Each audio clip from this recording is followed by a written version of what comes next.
what are the objections that sales might be handling? And is there an organic way in which a customer can address that objection without the company having to say anything?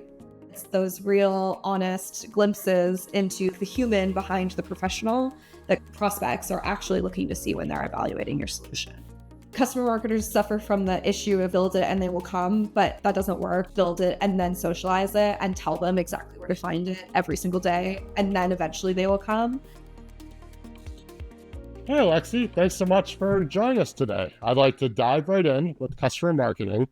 So case studies can be really effective, but oftentimes they're a one-off, very specific story. How do you take a more modular approach to customer marketing? When I'm thinking about customer stories, I'm thinking about the time that we're asking customers to spend with us and making that time the most efficient. I like to look at the calendar of marketing activities. How can we connect with this customer for, 45 minutes, an hour, and generate content for more than just a case study? The goal is to have a comprehensive interview that touches on activities, topics that are relevant to a calendar's worth of marketing activities. Once the interview is complete, the customer's work is kind of done. It's now the customer marketer's job to take the content generated from that conversation and actually create a number of different assets. One great example is with one client, we do a calendar's worth of customer appreciation events. When we meet with a customer, if we believe they are eligible for more than just a customer story, we build questions into our interview that are relevant to the award program, the International Women's Day campaign, and the Customer Appreciation Month campaign. What we end up with is a number of assets. So that might be blog posts, award nominations, case studies, content that's generated specifically to perform well on social versus in a sales deck. And we are able to go back to that customer once with a packet of content for them to approve. Anyone who works in customer marketing knows that getting customer approval is a whole different challenge in the process. Take me through the process of just from one 45-minute customer interview to producing all these different assets. What we're doing is ideally having a great interview on site with a videographer to create a beautiful showcase video. That videographer is doing an interview that we've designed ahead of time that captures content that's relevant to the visual customer story, the written customer story, and the additional assets that might not be related directly to that customer story. We end up with the raw video file, the transcript from the interview, and then we come back and make sure, okay, can we actually create all of these pieces that we set out to create? Ideally, we would be doing a showcase video. We'd be doing some short clips from that video for social and also for sales to use. Then we'd be creating a customer story, hits on the more traditional, like what were your pain points? Why did you select us? And how are we working together? What are we achieving together? Another play that we love to use is, are there third-party digital awards that we could submit that project to that we just gathered all of this information on? When we're talking about customer experience or customer service, their payoff is massive because we've created a sort of like marketing engine to tell their story. And we're not going back to them time and time again saying like, oh, hey, we also want to do this with you. The burden on the customer to actually share their story and get promoted for it is significantly less. How much do they care that you're building these different assets? So we actually try to tailor our pitch specifically like, hey, your story is amazing. And we think it could win an award. We would like to nominate you for this award. We know that you're busy. Can we help you? If yes, here is our process. Our motivation genuinely is that you are recognized. People are much more likely to say yes. We've managed to secure customers who for years were not interested in a mutual marketing relationship. Even just things as simple as getting logo approvals were impossible with some of these customers. But when we use the award program and are really focused on showcasing them as the hero and also giving them the literal award, those advocates have gone on to do things like get promotions, get their teams promoted. When you're looking at it from that sort of like human perspective of, hey, we're really invested in you and what you're doing and showcasing your success, we've been able to do amazing things. It sounds like you're leading with the customer And that's at least your way into the story. Is that correct? Yeah, absolutely. The pitch has to be all about the customer to get you in the door. When we're pitching a traditional case study, sometimes we're missing the mark because we're showcasing our relationship together. But when we're shifting that pitch to say what you're doing with our technology is really cool, we'd like to showcase that use case. Others can follow in your footsteps. We think you're a leader in this space. We haven't seen people do this before at this pace or get these results before. And therefore, we think you are eligible for an award. Suddenly that opens the door. Has deepening that relationship led to upsell, cross-sell opportunities with your clients? Absolutely. Traditionally, I think folks look at like, okay, how many times has this case study been shared and how many opportunities has it been shared or associated with?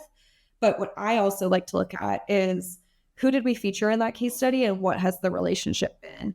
In particular, what did that relationship look like in the 12 months following our content production?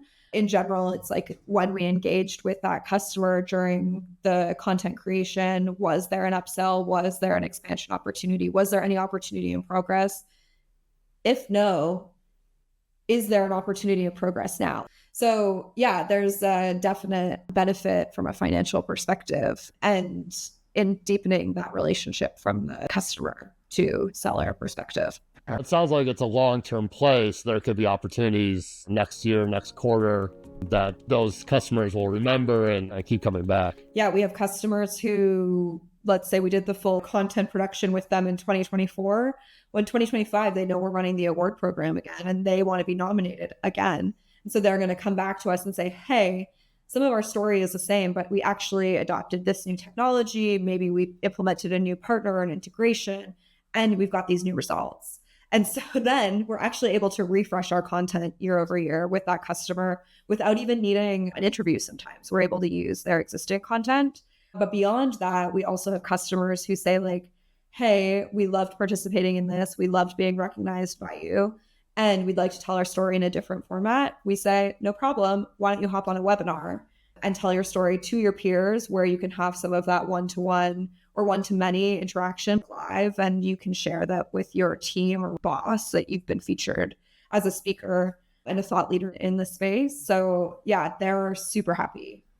It's almost like you're creating a customer advocacy funnel that you're moving those customers through. The goal is to ensure that customer marketing is positioned as a friendly resource for customers to come to, whether things are going good or going bad. We are here as kind of an advocate, like we can play an advocacy role. Sometimes customers don't feel comfortable talking about different things with their CSM or AEs because they know there are incentives for those personas. But customer marketing isn't positioned in that way. We truly are relationship builders. And so, we've helped smooth out any like issues that might be happening at the account. Sometimes we help surface those issues. And also sometimes it gives us an opportunity to tell the story of like when things went wrong, how did we get them back on the rails, which from a customer marketing perspective and a sales perspective is a super powerful story to be able to tell. As long as you are making things right and keeping that relationship warm, there's no reason that something going wrong should be a make or break deal. That's a very unique story to tell and one I don't see very often. Is there challenges when you're approaching that kind of story? People are scared. No one wants to talk about when they did something wrong or when there was an outage that cost a customer money or when somebody on the customer facing side of the relationship messed up. That's a scary story to tell. So that's why I think we don't see very many of them. But you know what people actually care about when they're purchasing? They care about knowing that you will make things right when things go wrong, because there's no instance in which there's a perfect relationship and throughout the entirety of this relationship, everything is perfect. That doesn't exist. A video or an audio recording or the transcript. What's your approach to generate social content, email, website content? Where do you go from there? We like to look at the transcript, see what was said, see what aligns or speaks to the value props that the business is supporting, the marketing messaging that the business is pushing, even things as simple as the product lines. Companies have tons of products. Is there a specific product in particular that we're really looking to push? or use case. So we're looking there, starting with lowest hanging fruit. From there, I'm going to my award nominations and I'm filling that content in. I'm passing the full transcript to a writer to do a traditional case study. Once that traditional case study is written, once the award nomination is written, from there, I'm then looking at the metrics, the quotes, the magic moments. Is the video good? If yes, then can we get that clipped? And to the video editing team to create social shorts and maybe GIFs or ads, like paid ads on social, that sort of stuff, sharing that clip or that quote with the other folks in the marketing org who have agendas that I might not be aware of and saying, hey, this customer said something really cool. Can you do something with this? And usually they'll be like, of course. They'll kind of give us the package that they want it to come in.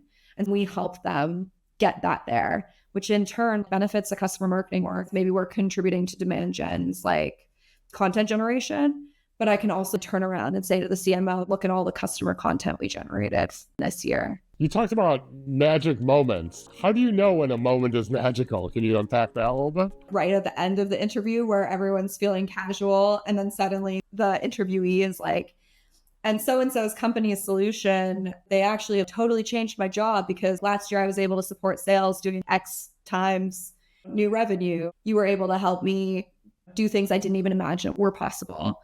Those are the magic moments. If you were sitting in the prospect seat and you heard somebody off the cuff say something like that about a vendor you were evaluating, you would be like, well, I'm interested in learning more. The sales rep, the marketing team, whoever that prospect is touching, that person can say, hey, you know what? That actually came from a longer story. Here's the products that customer is using, and here's what they've actually achieved beyond just that one piece. So always thinking about like, what are the objections that sales might be handling?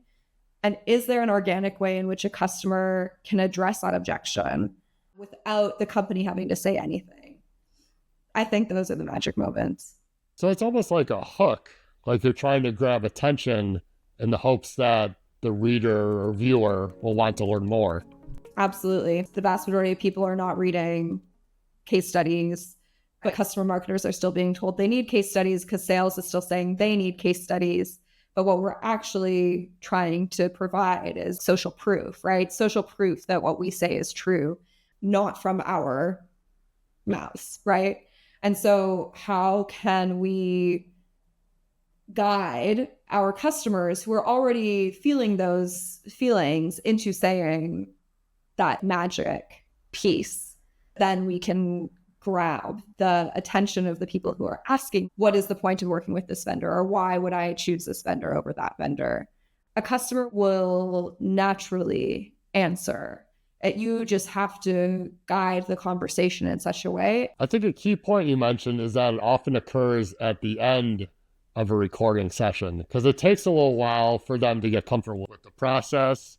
So I think, like you said, you have to be patient and be willing to take that journey with them in order to get to those magic moments. It's those real, honest glimpses into the human behind the professional that prospects are actually looking to see when they're evaluating your solution. How do you take a larger case study or recording and package different parts of it, build different parts into different kinds of stories? Let's talk about that a little bit. When modular content works well, you are creating customized versions of your customer story to fit the use case of your in-house stakeholders. Instead of them having to run through the case study themselves and pull out the pieces they care about to create their own slide or email, they have a version of the story that highlights the pieces they care about. Partner marketing is also a great example. We would look at, from a partner perspective, taking that same story and really highlighting or only telling the story about the partner, the customer, and us. Maybe that comes from a 2-page case study down to a single slide. And that gets pushed off to the partner marketing team, shared with the partners, so they can then continue to tell the story from our curated perspective. Demand gen, same thing. Maybe we're looking at breaking into a new industry and the story is of that industry, selling this particular product into that industry. So we're going to them and saying, we've got this. What kind of ads should we make? Here's an outline of the content. Here's a high level of the KPIs and the quotes. Let's collaborate with creative to get folks using this story in a different way. So maybe we're telling the story in a single tile that you're seeing on LinkedIn as a paid ad. One of the challenges I hear a lot from customer marketers is we're building this stuff, but some of the other teams aren't using it. Are you seeing more adoption of the content you're creating? Yes. Customer marketers suffer from the issue of build it and they will come, but that doesn't work. Build it and then socialize it and tell them exactly where to find it every single day. And then eventually they will come. When you are making content that is perfectly curated for their needs, they are going to start seeking you out. They're going to start suggesting their own customers who have similar stories that they're trying to tell. And they are going to start helping you feed the pipeline. The award program Trojan horse method as well. Account teams love to see their customers being celebrated because it helps them do more with their customers. It helps them with their expansion deals. And so when we know that we can tell their story in a way that is actually useful and supportive to the sales organization or to the customer success organization, and we know that if their customer wins an award, it's going to be helpful to them, the likelihood of them nominating their customers or sharing their customer relationship with us so that they can participate in storytelling and objectives is much higher. So it becomes like a self-fulfilling pipeline, if you will. I think that's a great way to end. Thank you so much for joining us, Alexie. Thank you. This has been awesome.